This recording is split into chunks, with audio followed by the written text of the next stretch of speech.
Soy Camila Ruiz, estudiante de enfermería, octavo semestre de la Universidad de Santander. Tenemos las extrasístoles ventriculares. Las extrasístoles ventriculares son una contracción prematura del complejo QRS ancho, donde este se encuentra de una manera extraña, con donde la onda T se encuentra orientada opuestamente como lo está el complejo QRS, es decir, la encontraremos así, y esta no se encuentra precedida por onda P. Los trazados en el electrocardiograma que tenemos a continuación, este y este, nos muestran unos ejemplos de extrasístoles ventriculares, donde podemos observar la onda T en dirección opuesta al complejo QRS y donde no está precedida de una onda P. Según la morfología que tiene el complejo QRS, los extrasístoles ventriculares se pueden dividir en monomórficos, los cuales indican que la extrasístole ventricular tiene la misma morfología en la misma derivación. Los polimórficos ya cambian porque, como su nombre lo dice, poli, de que las extrasístoles tienen una morfología diferente, pero en la misma derivación. Ahora bien, debemos tener claro que si en cada extrasístole ventricular alterna un solo latido normal, a este le denominaremos bigeminismo. Pero si por el contrario ya no es un solo latido, sino entre cada extrasístole existen dos latidos normales, se le denominará trigeminismo. En el siguiente electrocardiograma podemos observar un ritmo con 3 latidos normales seguidos y le procede una extrasístole ventricular. También se le tienen denominaciones a la cantidad de extrasístoles dentro de un trazo. Cuando existe 2 extrasístoles seguidas, a estas se le denominarán parejas. Cuando existen 3 estas extrasístoles seguidas, se le denominarán tripletes. Pero si por el contrario ya existe más de 3 extrasístoles seguidas, ya a esto se le denomina una taquicardia ventricular. Resulta que las extrasístoles ventriculares son frecuentes en adolescentes y niños.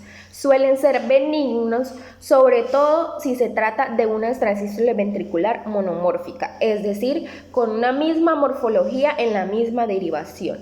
¿Cómo podemos disminuir o de que desaparezca esta extrasístole? Pues simplemente con el ejercicio, hablándose de una extrasístole ventricular aislada. En caso de que nos encontremos con una extrasístole ventricular ya muy frecuente, debemos de descartar la presencia de una cardiopatía estructural.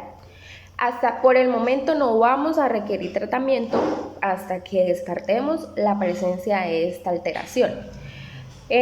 Cuando existe esta situación, pero en niños con palpitaciones, debemos y podemos requerir una prueba de esfuerzo, la cual nos va a confirmar su supresión durante un esfuerzo que se represente como un criterio de benignidad de la arritmia. Seguimos, encontramos las alteraciones de la conducción auriculoventricular. Tenemos como primero el bloqueo de primer grado.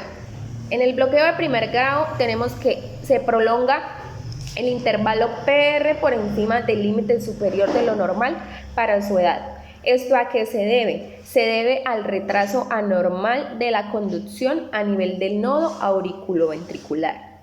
Esta situación, este bloqueo de primer grado, puede aparecer en niños sanos y no tiene habitualmente significado patológico ni precisa tratamiento. En raras ocasiones, pues puede evolucionar a bloqueos ya más avanzados que pues sí van a requerir un tratamiento, pero pues esto es ocasionalmente, no es frecuente. Como lo venía diciendo, este puede aparecer en niños sanos, como por ejemplo, aquí podemos observar un electrocardiograma, un trazado donde se encuentra el trazado de un niño de 14 años con un intervalo PR de 0,20 segundos. Ahora tenemos el bloqueo de segundo grado. En este bloqueo, algunas ondas P no van seguidas de QRS. Existen dos tipos en este bloqueo de segundo grado. Tenemos el MOVITS tipo 1, denominado también fenómeno de Weckenbach, y pues el PR se va alargando de forma progresiva hasta perder un QRS, es decir, entre PR se pierde un QRS donde no lo podemos identificar. El registro de este electrocardiograma nos presenta cómo se alarga progresivamente el intervalo PR en los 4 primeros latidos. El quinto latido ya muestra una onda P que no conduce a ningún QRR. Este tipo de bloqueo de segundo grado puede verse en niños sanos con predominio vagal, durante el sueño o en casos de miocarditis, miocardiopatías o intoxicación digitálica. Tenemos que el bloqueo es a nivel del modo auriculoventricular.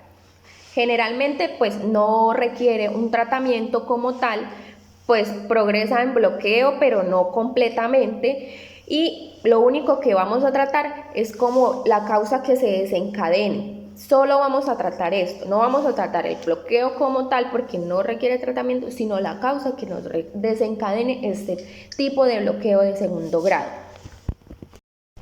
Tenemos el bloqueo de segundo grado MOVITS tipo 2. En este bloqueo se le denomina o todo o nada. ¿Por qué? Tenemos una conducción donde existe la conducción auriculoventricular normal con un intervalo PR normal junto a unos latidos normales, pero ¿qué pasa? La conducción queda completamente bloqueada. Entonces la frecuencia auricular es normal, pero la ventricular depende de un número de impulsos auriculares que se conduzcan. Tenemos en el trazado del lado de acá, donde se muestran las ondas P que no conducen en los latidos 4, 6, 8 y 10. Entonces, las marcas de abajo nos van a indicar el registro que les estoy nombrando. Las marquitas, las rayitas de abajo. Este tipo de bloqueo MOVITS tipo 2 de la parte de bloqueo de segundo grado es más grave que el primero. ¿Por qué? Porque como les venía diciendo, o todo o nada. Puede ser normal, pero inmediatamente conduce un bloqueo completo, mientras el anterior no. Entonces, al conducir un bloqueo completo, lo hace a nivel del haz de His. Y por último, tenemos el bloqueo de tercer grado o completo, donde la actividad auricular y ventricular son independientes. Ellas trabajan cada uno por su lado. Aquí existe una disociación. Entonces, las ondas P son regulares a una frecuencia normal para la edad del paciente, los complejos QRS son regulares, pero ¿qué pasa? Que trabaja a una frecuencia mucho más baja. Por último, tenemos la fase de preexcitación. En esta fase lo que sucede es que el tejido ventricular se activa antes de lo que le corresponde, de lo que él generalmente lo hace, en relación con la conducción del His de Purkinje normal. Entonces, esta conducción anómala, porque no es normal que se active antes, ¿qué nos va a dar? Nos va a dar una conexión accesoria entre el músculo auricular y el músculo ventricular. Entonces, ¿qué vamos a encontrar en el electrocardiograma? Un intervalo PR corto, menor al límite inferior de la normalidad para la edad del paciente. Una onda delta, donde nos indica un retraso inicial del complejo QRS. Un QRS amplio, mayor al límite superior de lo que es normalmente.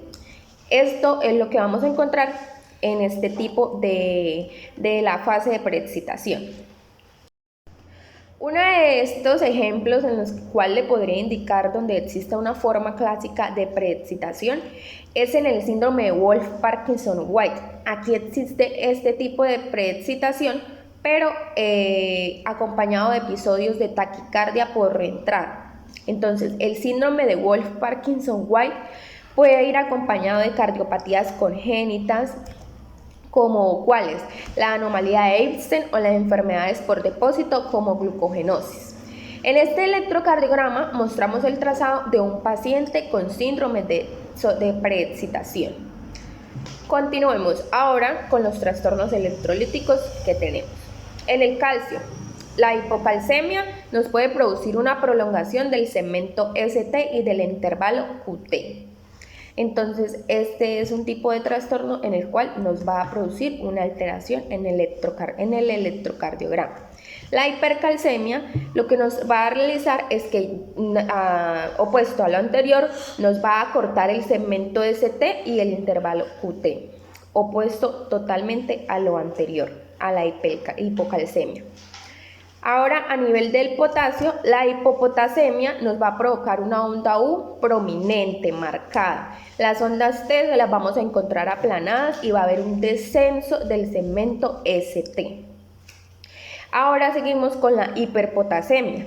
¿Qué va a pasar? Nos va a provocar de forma progresiva unas ondas T altas y picudas, opuesto a lo anterior, que es lo lógico y lo que se relaciona pues por ser su opuesto también en caso de hipopotasemia e hiperpotasemia. Entonces, la hiperpotasemia, como les venía diciendo, nos provoca de forma progresiva las ondas T altas picudas y nos va a generar un aumento de la duración del complejo QRS. Aparte de esto, nos va a prolongar el intervalo PR y vamos a tener una ausencia de la onda P y una fibrilación ventricular en este caso. Y listo, compañera Heidi, esto ha sido todo por hoy en esta sección de Medical Investigation. Muchas gracias.